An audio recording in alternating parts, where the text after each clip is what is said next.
One, say hello when you hop on. Hello, If you're when you hop watching, on. if you're watching on Zoom, comment in the chat. Let us know where you're tuning in from. Those of you on YouTube or Facebook, wherever you're seeing this, we still want to know where you're tuning in from. So let us know in the comments. All of these are recorded. And so you can go back and rewatch this, or if there's just so much information and you can't take notes fast enough, you can always go back to the YouTube video. Hey, Okay. wait a minute. I didn't know I was being recorded. I know, right? In fact, I better click the OK button. There we go. I didn't consent to that. Sorry. Yeah. I record everybody. So people come into my office and I'm using AI now.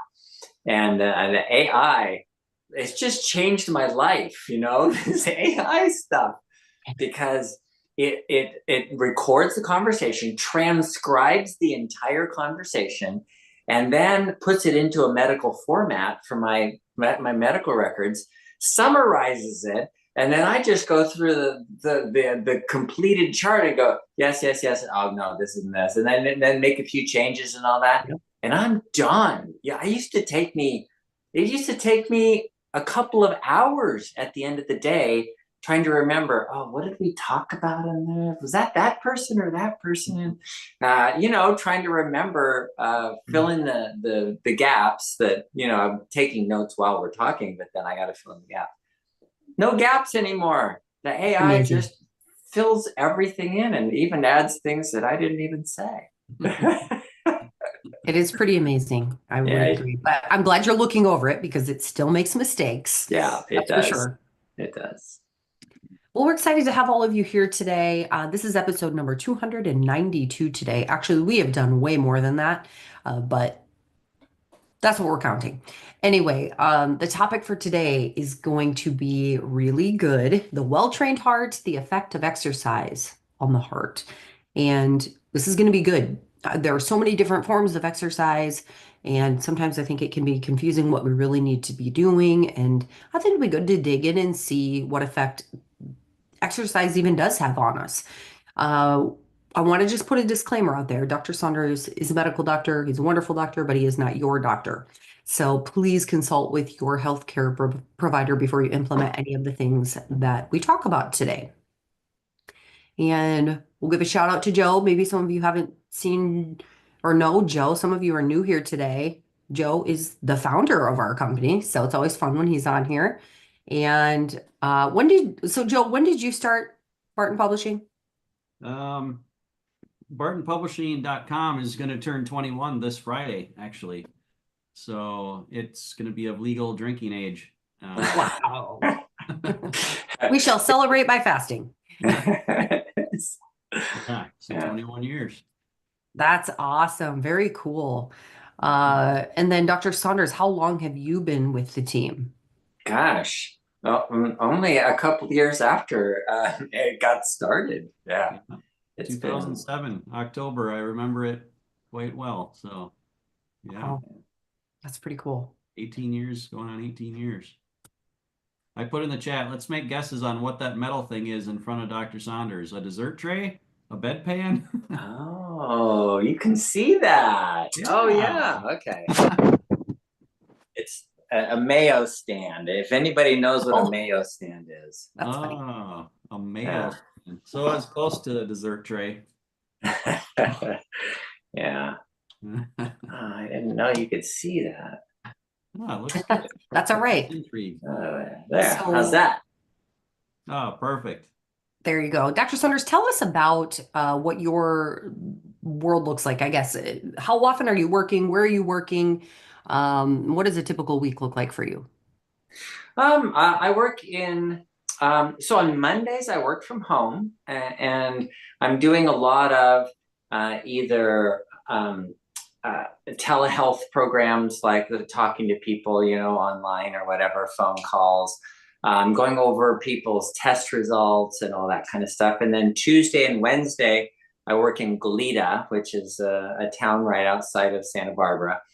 And then on Thursday, I work in Solvang, which is about a 40-minute drive north of Santa Barbara. And that's where I live, actually, is just outside of Solvang. in a little town called Santa Ynez. Beautiful little town. And then on Friday, I work from home there as well, doing the same things. And then Saturday, Saturday I work too. I usually go to Los Angeles, and Sunday I go to church, and I work all day in church because I'm the assistant pastor. Oh, wow. Okay. Yeah. Awesome. Well, I love it. We're glad that you're here.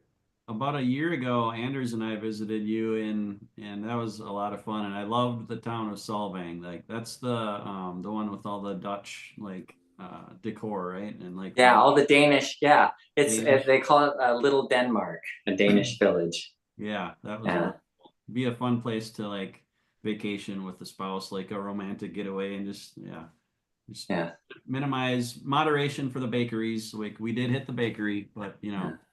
We we did. didn't overdo it. And then I we think got there our were St. pictures. I Coma. think you guys posted pictures from that trip Oh yeah, on our Yes. Facebook group. So if you haven't joined that, go do that. that I was think it's Barton Nutrition. Actually, what is our Facebook group? I forgot already what it's called. Barton Webinar, I think maybe. yeah. So Mhm. go check that out. Well, we're excited today to talk about exercise. And so let's dig into this a little bit. A lot of times when we bring up exercise, people kind of get like, oh my gosh, no, I don't have time to implement a 2 hour workout or go to the gym. I have to get a gym membership. And let's dig into that. What does exercise for a healthy heart even mean? Okay, so number one, exercise generally is like arguably the most important thing you could do. Arguably because um, it isn't the most important thing you can do, and you can live a long time without exercising, of course. But the number one best way to stay out of a nursing home is exercise. So, and if you look at that, and what does the nursing home represent? Well, disability. Yeah, you're disabled. I have had people here in Santa Barbara who are extremely wealthy and extremely talented, and they had been in their lives, and they have all of these possessions and all this stuff.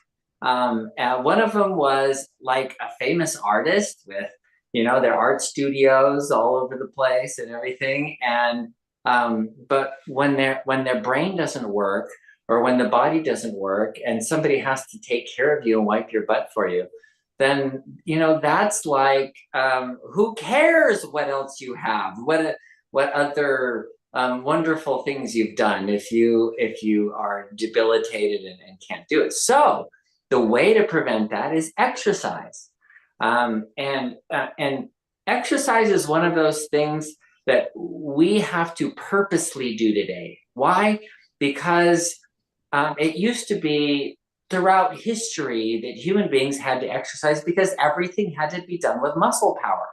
There was no other power, there was muscle power. So either it was the muscle of a human or an animal.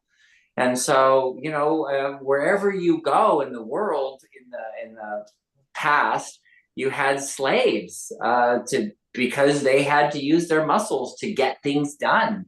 Who's going to grind all the olives to make olive oil? Someone has to push that huge stone wheel around to crush the olives, right? Or you can have a horse do it or whatever if you can afford a horse, right? So because everybody had to use their muscles, that the exercise wasn't even an issue. It's like, duh, I'm using my muscles all day long. I'm on my feet, I'm running here, running there, doing this, doing that, and it's all requiring muscle power. Well, today, guess what? We have electric power, gas power. Everything is powered these days. Man, they even have powered scissors to cut your paper. They have, like, you don't even have to hardly lift a finger to do anything. Everything difficult has been automated and motorized and powerized so that you don't have to use your muscles. So, we make the joke here about, and this is a real thing too here in Santa Barbara, that people, they get in their car, they drive a mile to the gym They park as close as they can to the gym, ride the escalator upstairs, and then go up and go on the stair stepper for 20 minutes or a half hour, and then take a shower, go downstairs, go down the escalator, and then get in their car and drive a mile back to their house. And that's their exercise for the day. You know, it's like we're using a whole lot of power to do a whole lot of things, and then we have to force ourselves to exercise. And so, yeah, you know what Leslie was saying about, I don't want to exercise, I don't want to exercise. I'm too busy to exercise. I can't take time out. Well, let me tell you, take time out. And you know what? I've been there. I was so busy with, I had 10 different practitioners in my practice. It was like, and I had to sign every chart. And so I had to go through everything. Plus I had to see my own patients. Plus I was on the helping Joe, writing articles and all of that. And so I had all of this stuff stacked up. I didn't have time to exercise. And that little voice, as I'm telling people how important exercise is, and I'm not exercising, I'm going, you know what, I really need to exercise. So when I was young, when I was in college, I was busy in college and I'd go out for a run. And so I just decided I'd go out for a run. That's one of the things I like doing. I don't like treadmills. I don't like stair stepper. I don't like staying in one place and it's so boring. So I go out for a run, and I worked up to a 5K. And so now I do a 5K 3 days a week. And the other days I do, I walk my 10,000 steps. And I keep track. I'm whooping. I have a whoop band, and I keep track of how many steps I do and how much exercise I do. And so on the good days, I get my 10,000 steps in, but I don't always. So it's really important for your heart. We have an epidemic of heart failure. The hearts are failing. Everybody, like things like their heart is not working anymore. It doesn't have enough energy. And part of the reason is a loss of mitochondria. Mitochondria are those little bacteria that live in your cells that make the energy for the heart. And in other cells in your body, you might have 2 or 3 or 5. In the heart cells, it's 1,000 or 2,000 in every single cell, because they're constantly, you can't let your heart rest. If you only have 100 mitochondria in your muscle cells, and you're working out and you go, oh, I'm really tired, I think I'll take a rest. Your heart can't say, gee, I'm really tired, I think I'll take a rest. That can't happen, because as soon as your heart rests, then you don't have any circulation. It has to keep going and going like the Energizer Bunny. So what allows it to keep going is those mitochondria continuously making energy for it so that it always has enough. When it doesn't have enough, bad things start happening, like atrial fibrillation, other kinds of arrhythmias, congestive heart failure. And it usually starts with what's called diastolic heart failure, meaning the heart doesn't relax very well. Why? Well, because energy is required to relax. Well, we think energy is required to contract the heart, but the contraction is a reaction. It's the relaxation that the energy has to be put in. It's kind of like a mousetrap. When you set the mousetrap, you have to set it and then you put it, and you be very careful and you set it down. And all it takes is a little tap and bam, the mousetrap goes. That's what your muscle cells are doing. That's what your heart is doing.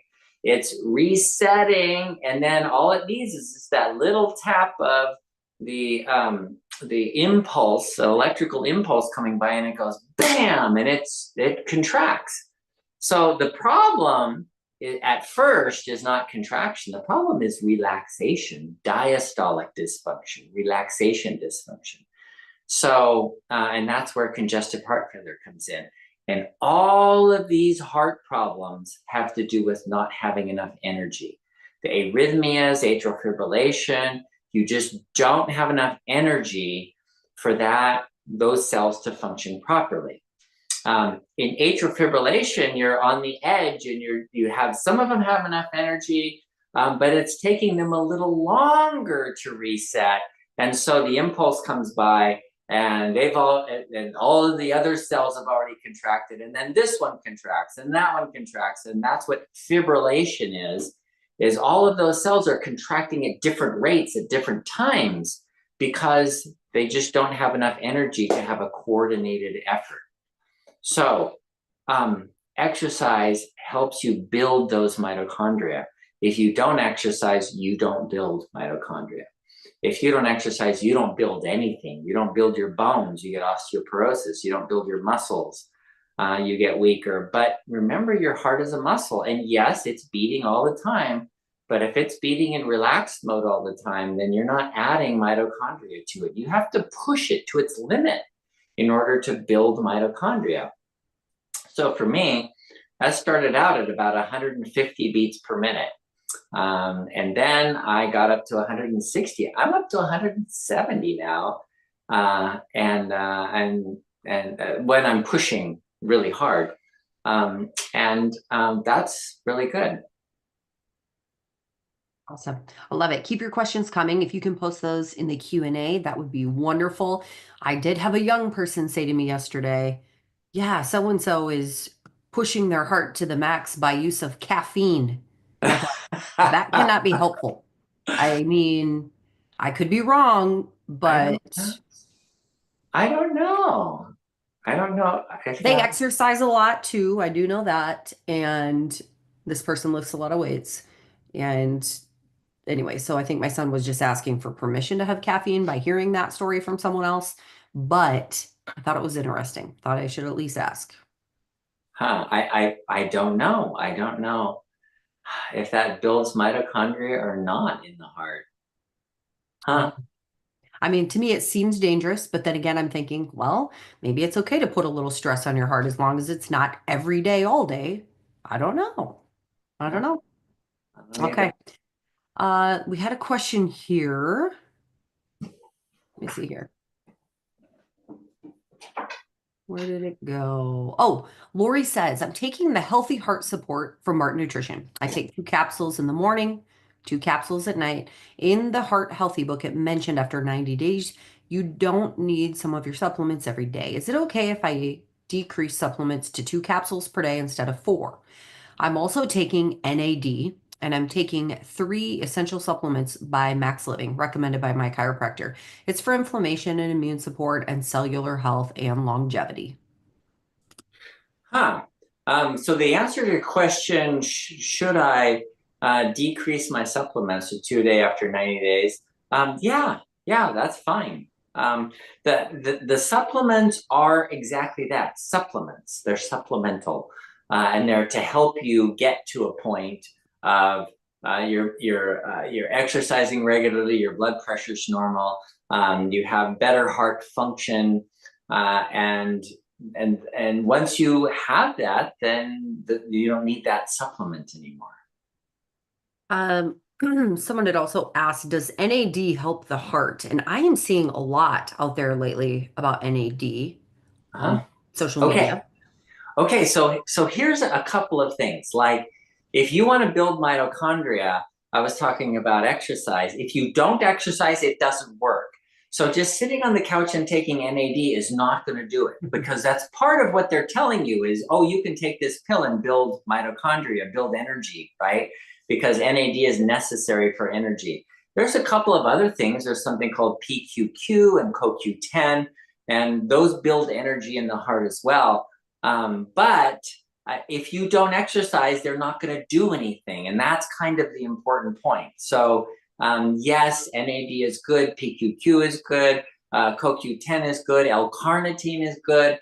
But if you have pre-diabetes and you're taking L-carnitine, that's not going to fix your problem. You still need to get the insulin level down so you can use fat for energy. The L-carnitine helps you use fat for energy, and the heart actually uses 60% of its energy from fat. So all of those supplements, yeah, they're great. And we have the Healthy Heart, kit with the Healthy Heart supplement, and that's great too. But look, if you don't exercise, then it doesn't build your heart. It doesn't improve.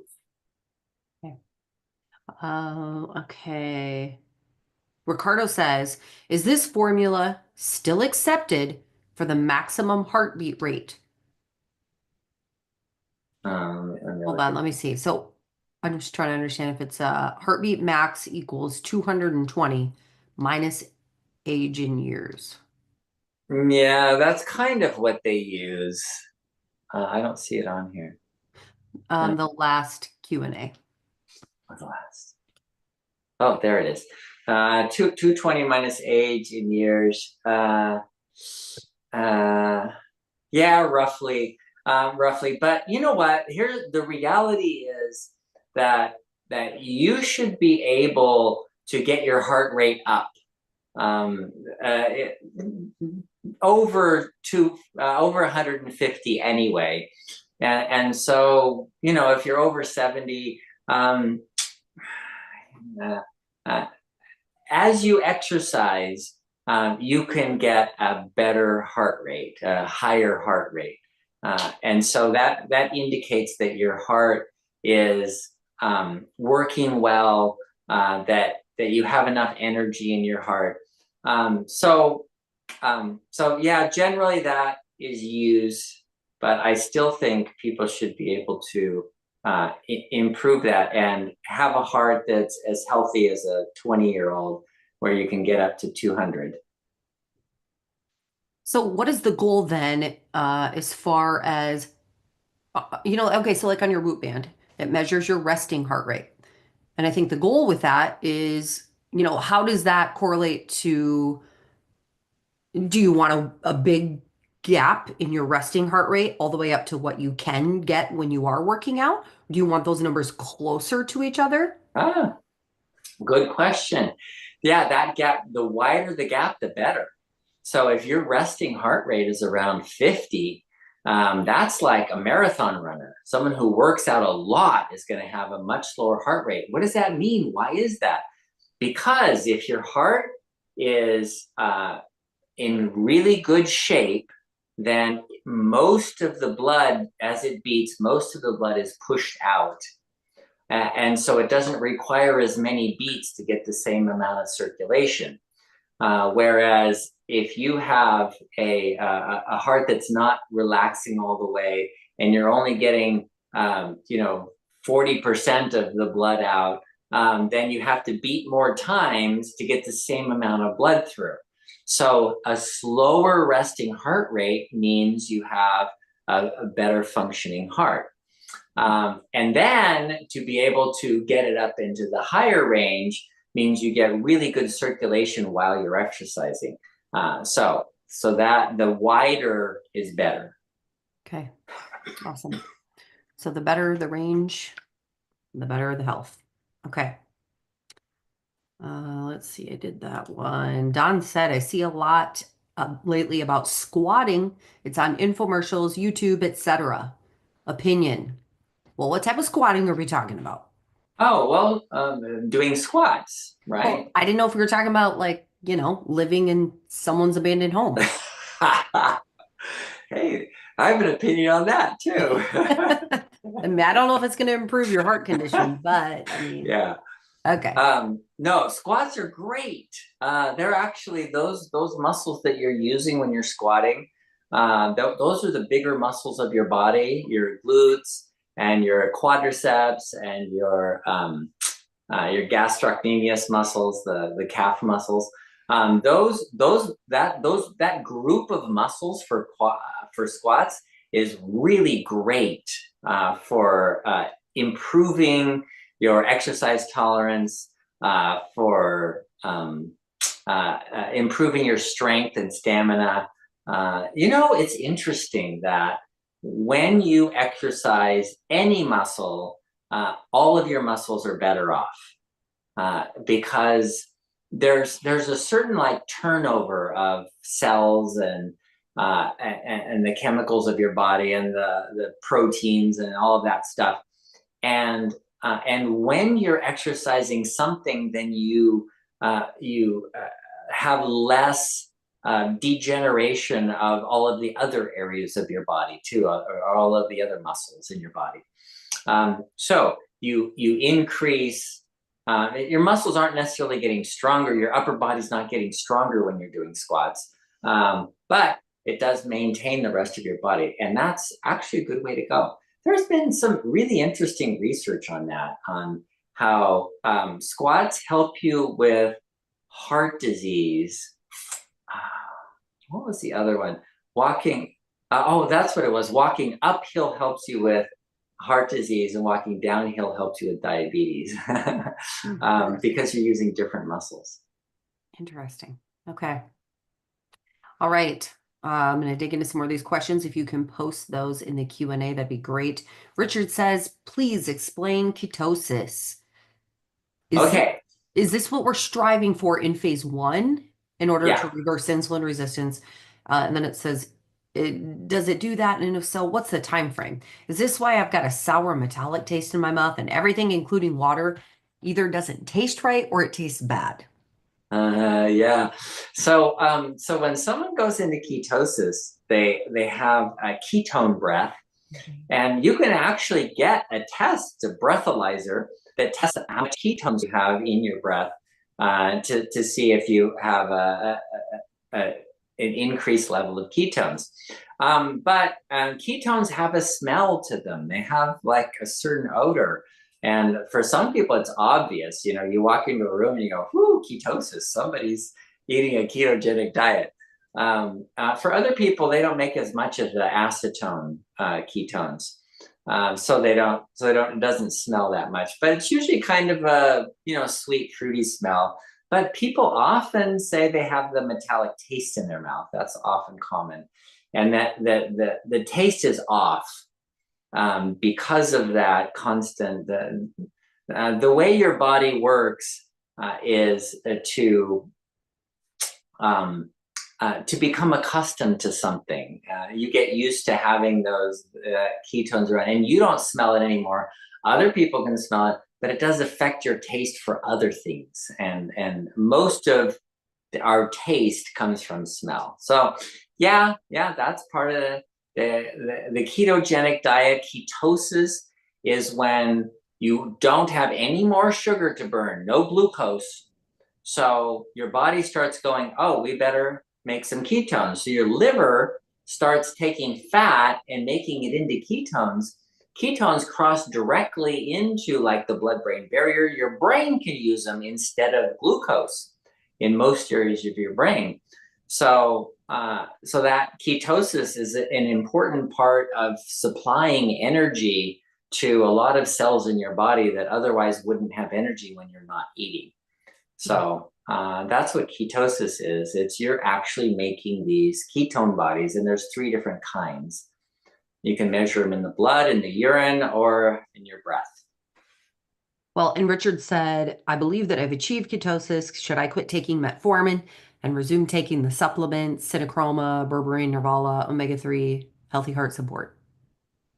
I think that would be a good idea. We were talking about exercise today, and one of the side effects of metformin is to prevent your muscles from building. You don't build mitochondria in your muscles. You don't build energy because of the way the metformin blocks that use of energy. It makes cyclic AMP.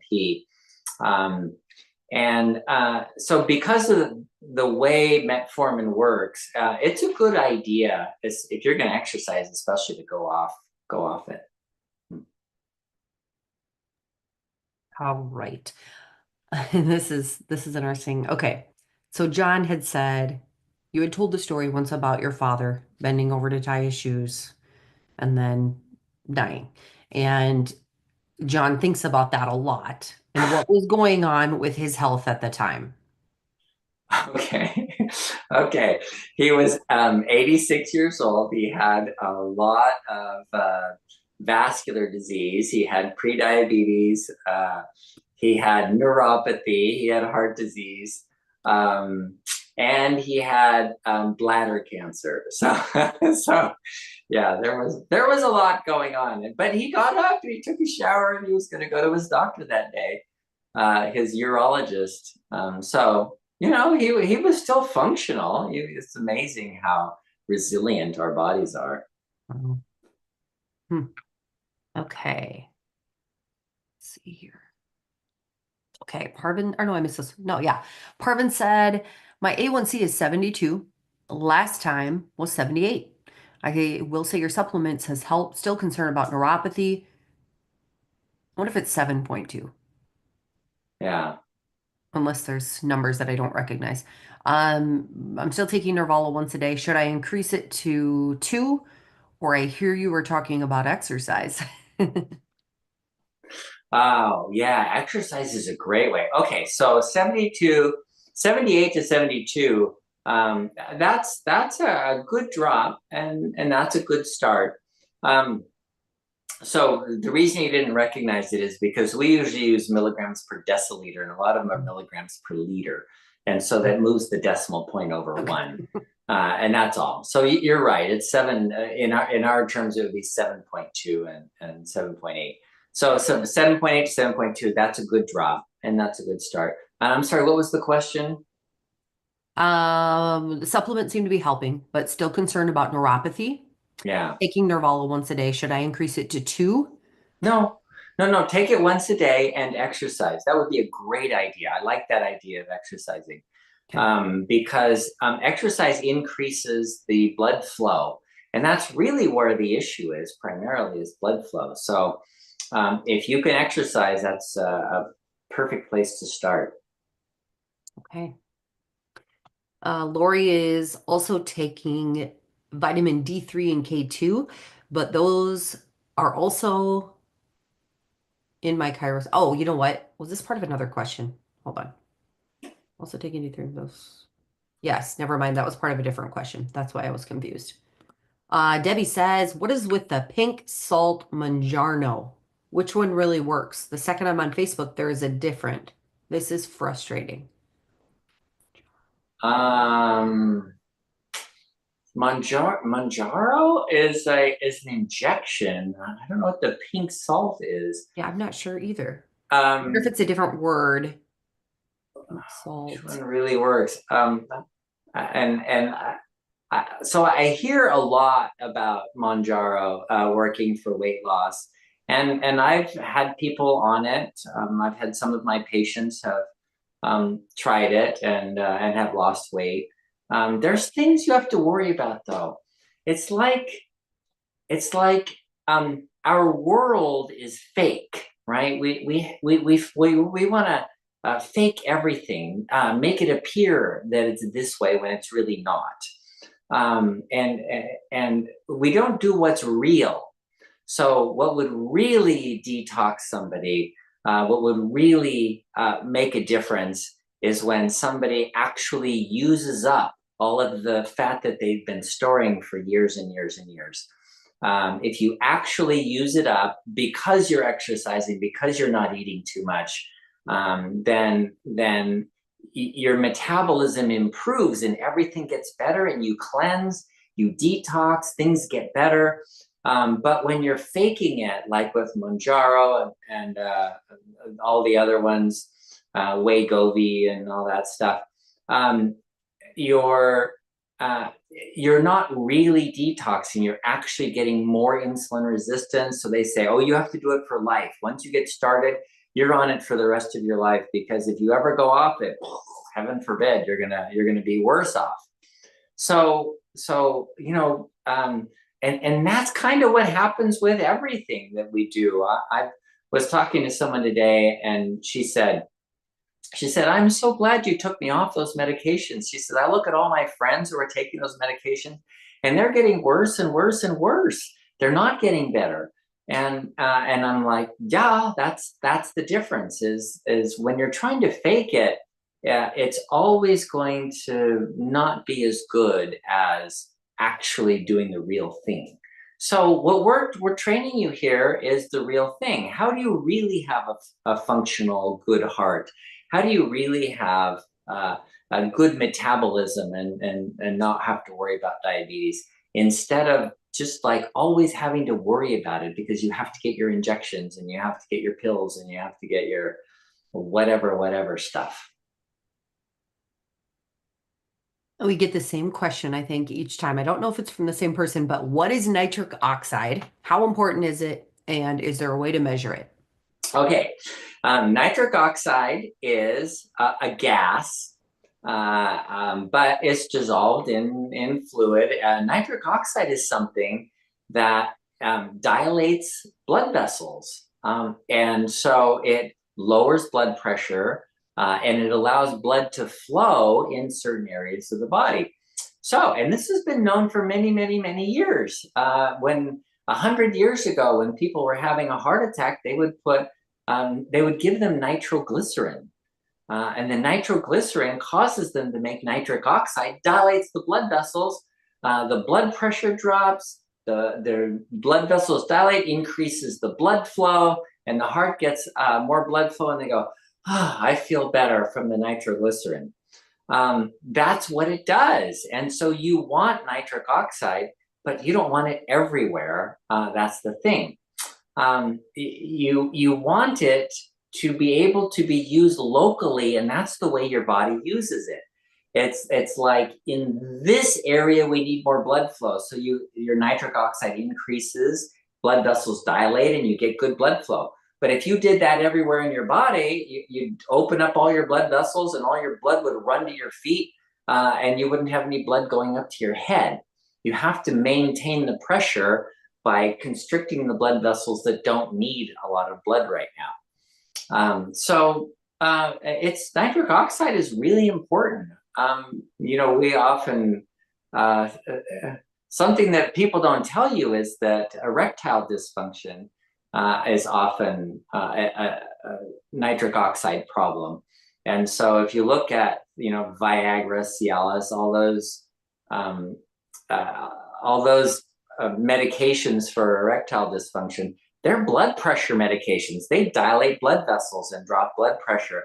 But because they inhibit anyway, so they help erectile dysfunction, and that's nitric oxide. That's how that works. It dilates the blood vessels. Yeah. Interesting. Okay. Sib said, when's the optimal time to take supplements or any supplements for your heart health, such as CoQ10, NAC, L-carnitine, etc.? Is it right before exercising or after exercising or anytime? As far as exercise goes, I don't know. Most of them should be taken with food because the food allows better absorption of certain things, but anything that is an amino acid should mostly be taken on an empty stomach. So it depends on what you want to accomplish, but amino acids are like cysteine, NAC is a common one. People take lysine, threonine, or theanine. People take GABA. So those kind of should be taken on an empty stomach because they compete for absorption with other amino acids. Whereas something like CoQ10, NAC and L-carnitine can be taken together, but probably not with food. NAC, because it's an acetylcysteine, it's absorbed pretty well and doesn't have the competition. So NAC can be taken with food. L-carnitine might have some competition. Let's see, but as far as exercise goes, I don't know that it matters. Okay. John says, are you familiar with earthing? Is this for real? Does it have any healthy effects on the body? Okay, earthing. What that means is grounding, earthing. That's touching the ground. It's actually getting your body into the dirt kind of thing. Yeah, it's a real thing. There's all kinds of theories about it. There's the theory that your body builds up this level of of positive ions, and you have to get them into the ground to equilibrate your ions, and there may be something to that. I've seen some research on it that might be an issue, but nobody knows exactly what it is. But walking barefoot on the ground, your bare feet, contact with the ground allows that to happen. There are around the houses, people have a ground, like you have in your socket, you have three, the two little ones and then the round one. The little round one is a ground, and that literally connects to the ground. There's a wire going from that into a rod that's about 4 feet long that's driven in deep into the ground, that you connect the ground wire to, and that's the ground that lets all of the electricity that's left over kind of escape into the ground. And that's kind of what people are supposed to do. So you can buy these mats that have the outlet that has the two plastic ones to the electrical outlets, and then the ground, it actually is a grounding mat where you can sit there and have your bare feet on a grounding mat. And they have mattress covers that plug into the ground, and I don't know, I've had people tell me that it really made a difference in their lives. So it might be a thing.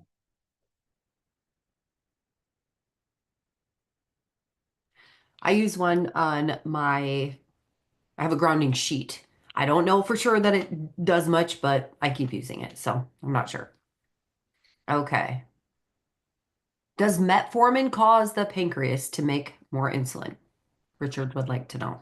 Great question, because that's something that most medications that people take for diabetes, including the injections like Mounjaro, Wegovy, those cause you to make more insulin, which causes more insulin resistance, which is counterproductive to what you want to accomplish if you have type 2 diabetes.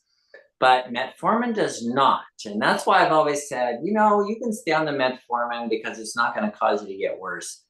But after doing some research, I realized, metformin actually does prohibit you from making or inhibit the making of muscle cells and increasing mitochondria. So I think getting off metformin is a good idea too. But the answer to your question is no, it does not increase insulin resistance. Okay. Doesn't cause the pancreas to make more insulin. Devinder says, does insulin stop muscle building? Interesting. Insulin is a growth hormone. I don't think it stops muscle building. It causes you to put on fat. But you know what? I don't know specifically. It's a growth hormone, so I would imagine it doesn't do that. By the way, I asked Grok AI about the caffeine in the heart. So according to this, excessive caffeine can strain the heart, potentially leading to things like arrhythmias, but there is no evidence that it increases muscle growth. Isn't that interesting? Okay. All right. Delmont says, I have coronary artery disease. I'm doing well in terms of arteries based on recent angiogram. However, have been wearing a loop recorder because of heart palpitations and recent flatline during sleep. Doctor says I need a pacemaker. What are your thoughts? Well, gosh, if you're having arrhythmias. Okay, so the first place to start, your loop recorder, yeah. I know, like cardiologists, they just want to do these like pacemakers and defibrillators and implant things into people's bodies, put people in their hearts. But I don't think that's the answer. Again, that's a kind of a short-term solution for a long-term problem. I think really fixing the problem by increasing your mitochondria. If you can increase the energy production of your heart, then that would stop that from happening. So I think that would be a better way to go. Okay, so I looked up the insulin and the muscle growth. Yes, insulin increases muscle growth. It activates pathways like mTOR, which drives protein synthesis and muscle hypertrophy. So insulin, yes, will increase muscle growth. Don says, in light of insulin resistance, can you discuss a range of least harmful breads like Ezekiel, sourdough, plain white bread? I love bread. Let's see. Yeah, I don't know. The ones that have the most fiber and protein would have less effect on your insulin than the ones that are just pure starch. So the ones that are pure starch is the really light white breads. But then they also have a lot of protein in them. The gluten, for example, is a protein, and a lot of times they'll add gluten to make it rise more. But the really starchy, soft breads are going to be more, they're going to raise your insulin levels more than the ones that are hard and fibrous, that they have a lot of fiber in them. Or when you get the keto breads, they're made out of protein, and they put cellulose in them, which is a cardboard, essentially. So, and those don't raise insulin at all. So you can get the very low carb breads, the keto friendly. I don't approve of keto friendly as a rule, but that's actually, they're not going to raise your insulin very much at all. I want to say there's like a cloud bread that you can make. I don't remember what's in it, probably eggs and not much else. I think I've made it before. It wasn't worth it to me, but some people that really like Oh, bread, that's yeah, an it's option. eggs and almond flour. I think I made that once. Okay, okay. Yeah, and you just put a little salt in it and a little baking soda, and that's all. Yeah, we made little muffins out of it. Oh yeah, lots of different options. You can Yeah. do eggs, cream cheese. There's a lot of different options. So maybe play around a little bit. Find a better option. Okay, let's see. Jan says, asking again, how much exercise, both hips are bone on bone, help to avoid big pharma blood pressure meds? Huh. Well, okay. Blood pressure meds. Okay, so you need to exercise. Um, you know, both hips, that doesn't leave you a lot of options, because you could do something like maybe a rowing machine and just like use your, that allows you to use your trunk muscles a lot. You can do, Some I don't know. seated exercises, maybe. Yeah, something else that's seated. Um, because if you're pedaling things, that would be hard. I don't know. So both hips, bone on bone. There's injections you can do in your hips. There's something called prolotherapy, where they'll inject into your hips, and they even use like ozone. They can put ozone in there, and that stimulates fibroblasts to make more cartilage so that your hips can function better. Or they're doing stem cells and PRP, platelet-rich plasma injections. So maybe some hip injections that will allow you to function better would be a good idea, so that you can exercise more.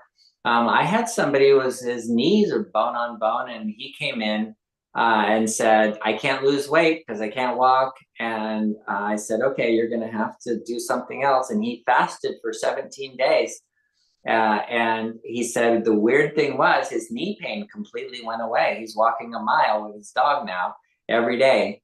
And because he has, it's still bone on bone, but there's no pain after fasting for 17 days. So, looking at options of how you can get your hips to work better so that you can exercise. And then doing exercises, get a physical therapist. That'd be a great idea. That's what I would do. If someone like that was in my office that had, two hips, bone on bone, can't exercise, I'd send them to PT. Right. Okay. Any other questions here? Let me see. Talked about that. Is mullet or grain flour healthy for diabetes? It's going to be Um, carbs. millet has carbs in it. It's relatively lower carb than others, but kind of like quinoa is also relatively lower in carbs and is a little better. But when you're doing this, one of the reasons that we set the diabetes solution kit up the way it is because we wanted it to be simple. We wanted anybody to be able to follow it. And if we had to do like, you have to measure your ketones. So we don't put a lot of that extra stuff in it, but just count carbs. That's all. Just count carbs. So if you look at millet and it says you can have, a half a cup is 10 carbs or something like that. And you go, well, that's better than wheat, but it's still, I don't want to use up my 20 carbs on just the millet. So yeah, just count your 20 carbs a day or less and go with that. David had said, what about swimming for people with hip and knee problems? That's probably a great idea. Oh yeah, great idea. Yeah, totally agree. Sib said, I've been seeing lately that a major cause of diabetes is due to a parasite that attacks the pancreas and later produces diabetes. Supposedly, this explains why some people have done everything correctly but still get diabetes. Your thoughts? Yeah, that's entirely possible, and that's a big issue, because there are theories out there about how disease happens, and some people like eating everything correctly, and they still get diabetes, and you're like, what the heck? What's going on? But a virus can get into the pancreas. That's well known. That actually happens. And even stress makes you insulin resistant, but it also affects the brain, the brain's connection through the vagus nerve to the pancreas. And so they did studies on rats that had diabetes, and these were rats that were like blood sugars high when they ate, and they didn't have any insulin. And so they put an injection to block a nerve block at the vagus nerve where it goes into the pancreas. So they blocked the brain from connecting to the pancreas, and the pancreas just started working. It was functional, and they no longer had diabetes. So there's so much more to this picture than we think. And yes, you can get infections that can do it, and you can do everything right and have inflammation in the pancreas that's subclinical inflammation, so it doesn't show up on any tests or anything. But it's affecting the beta cells, so they're not making insulin, so you get diabetes, or they're putting out too much insulin, and so you have insulin resistance, that kind of thing is, yeah, those are things. And like, everybody's different. Yeah. Okay. Philip said, would exercising improve my 19% EF? Ejection Oh, fraction? Philip, that's hard. 19%. Okay, so what that means is 19% ejection fraction is, as the heart beats, less than 20% of the blood is being pumped out. That means 80% of the blood is staying in the heart with each beat. And that is you try and get up and do something, and your heart can't keep up, and it's pumping as fast as it can, but it's each beat isn't getting enough blood out, and so things just start backing up, and you get swelling all over the place. It's terrible. So would exercise improve it? Yes, but you got to be really careful. Like you're not going to go out and go run a marathon. This is going to be like, they have a cardiac rehab And I don't know, anyone with an ejection fraction of 19%, they should have given you cardiac rehab. Where all you're doing is like laying down and just moving your feet. They have those little pedal things that don't have any resistance to them, and that's all you're doing to start off with, and then you gradually build resistance and do more and more. Yeah, you have to gradually build it. But as part of that, read the Healthy Heart Solution Kit, and because there's more to it than just that. You want to build the mitochondria. You want to have the right nutrients and everything else too. Okay. All right. We're out of time. It's time to go. Thank you so much. Come back next week, you guys. Bring your questions. We'll do more of this. Thank you, Dr. Saunders. We'll see you next week. Bye-bye, guys.